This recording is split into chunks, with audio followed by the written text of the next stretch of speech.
Dairy farm.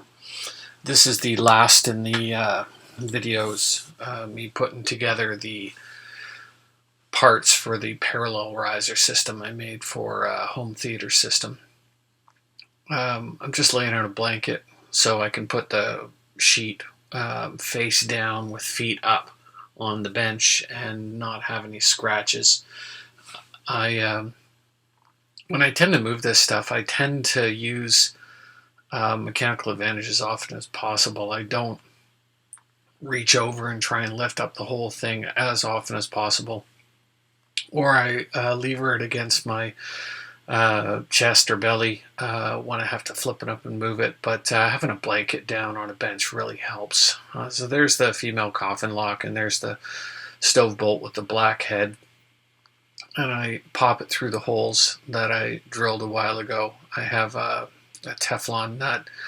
That's a 1/4 20 flathead or stove bolt going into those countersunk holes, and the jig actually worked out really well. I can count on it quite a great deal. It places the face of the female coffin lock right up against the edge of the ply. That's a number 3 square Robbie screwdriver, and I have the clutch on the drill, and I'm just driving those in with a socket, and it clutches out when it gets to a certain resistance.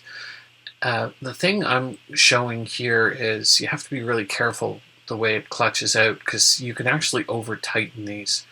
So if you take the Allen head and or the 5/16 Allen, and you've over tightened it, you can't actually get the cam lock or the roto lock or the coffin lock or whatever you want to call it in there.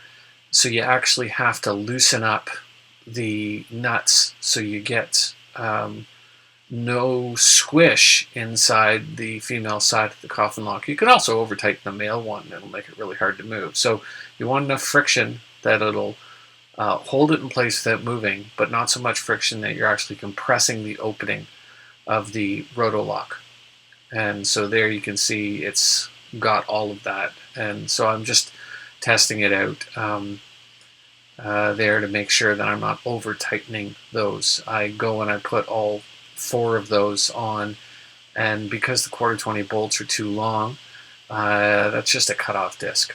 A little wee grinder, and I grind that down, and you got to make sure you don't leave a sharp edge there. Yeah, so that's that. I do that 3 more times for the wing pieces, and here's me finishing up the second one. I'm just going to cut off those bolts. The ends of those that you cut off there, I mean, they're only like a 1/4 inch long. And once you've cut through them, I mean, it goes through it pretty quickly, but they're really hot. They're not red hot. I mean, I've seen them come out red hot when it was thicker, like a 3/8 or cutting off or something like that.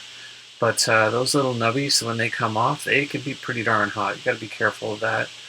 And this is the center one that has the 2 pair of male roto locks on them. I'm just walking the plywood over onto the fabric there. And one of the cool things about having the fabric on the bench is it allows you to just kind of drive the piece around a bit without fear of scratching the face for touch-ups. And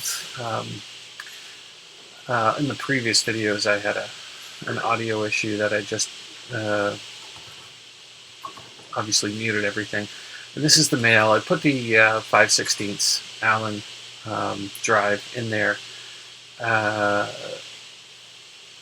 and that locates the Allen, so it'll make sure it goes through its hole. It's sticking out through the bottom.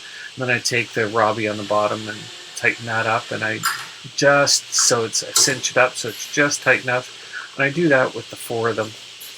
Once all 4 of those are done, then I move on to grinding them off. You got to make sure you get the orientation of these right, because you can flip them and have it lefty tighty and righty loosey if you have them in the wrong orientation.